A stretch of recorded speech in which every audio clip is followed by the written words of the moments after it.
President Donald Trump doubling down there on tariffs against China. And China's Ministry of Commerce says it's, quote, assessing the situation, hinting that trade talks with the United States, but warned that blackmail would not work. And back here in the United States, many industries are preparing to feel the effects of tariffs, including America's farmers. To talk more about this impact on them, we've got two farmers here. We have Glenn Brunkow, who is the vice president of the Kansas Farm Bureau, and Doug Rebout. He's the president of the Wisconsin Soybean Association. So really nice to see you today. Thank you for taking the time. I know you're very busy.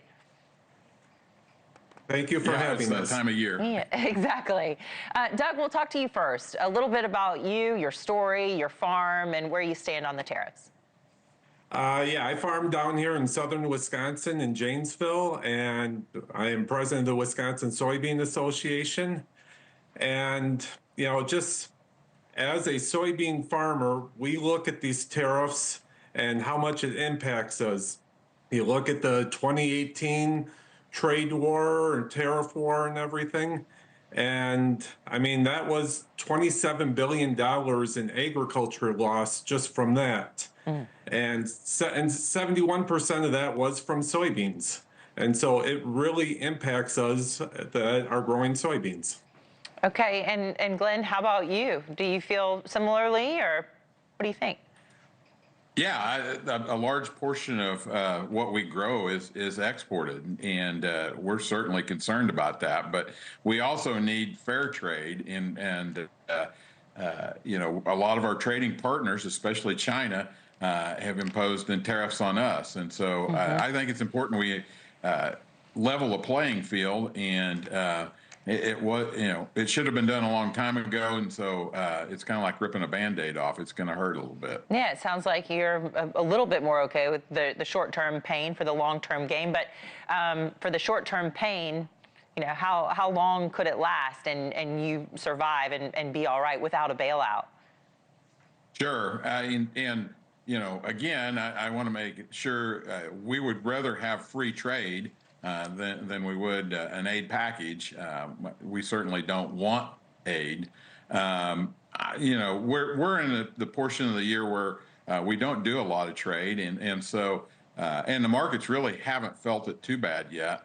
So I'm willing to get we rural America overwhelmingly voted for Trump and these policies, and I think we need to give them a little bit of time to work through the system. Well, and Glenn, I mean, to his point, or excuse me, to Doug, if I'm getting you mixed up, I apologize.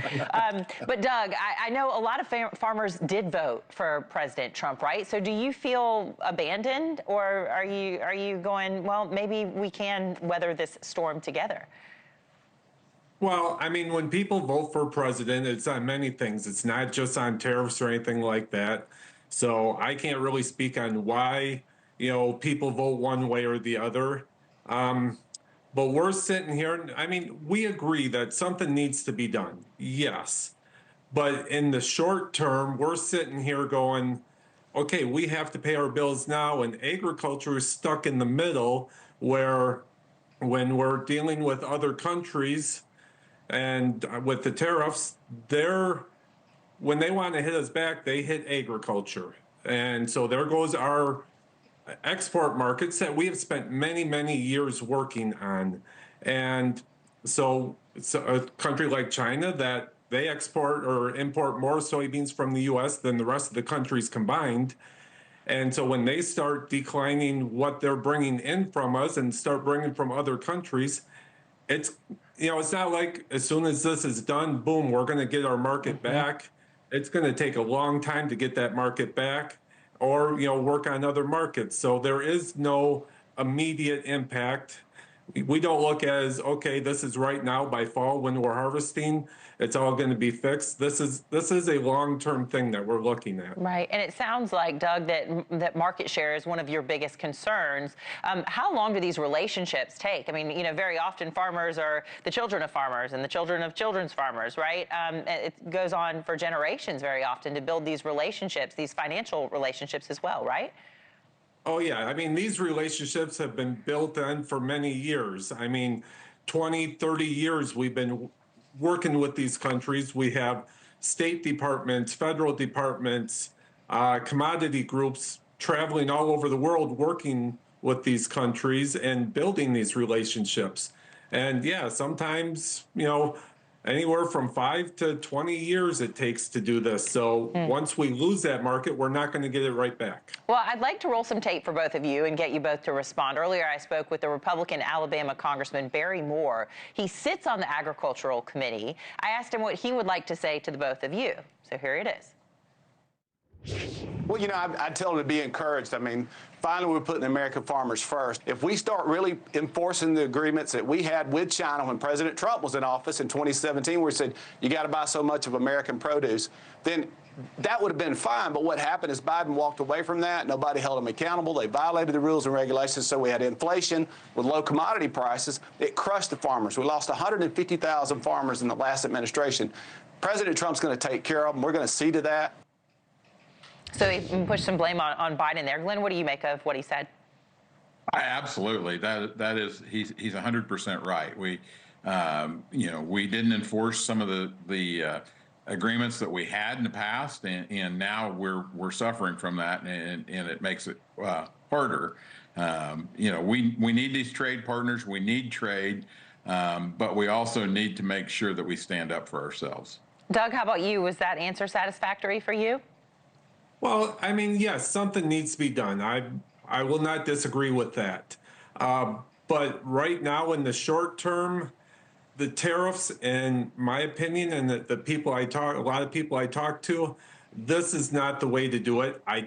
I'll be honest, I don't have the answer on how to do it, but this is really, affecting us. I mean, here in Wisconsin, 2/3 of our soybeans that we grow get exported, and any short-term hit on those impacts us. And that's not just us, that's our local communities where we're spending that money back into. Glenn, how important is it for our national security to be able to grow our own food that our own population eats? Absolutely critical. I would put it right up there or maybe above fuel. If you can see the first thing that stabilizes any country is having an adequate food supply. And so, as farmers in the United States, we do our share to make sure that everyone has access and has a safe and abundant food supply. All right, Glenn and Doug, appreciate your time today. We'll let you get back to it. Thank you so much. Appreciate your time. Thank you. Thank you. Thank you for watching. Subscribe below and download our NewsNation app right now on your phone, and you will get fact-based, unbiased news for all Americans.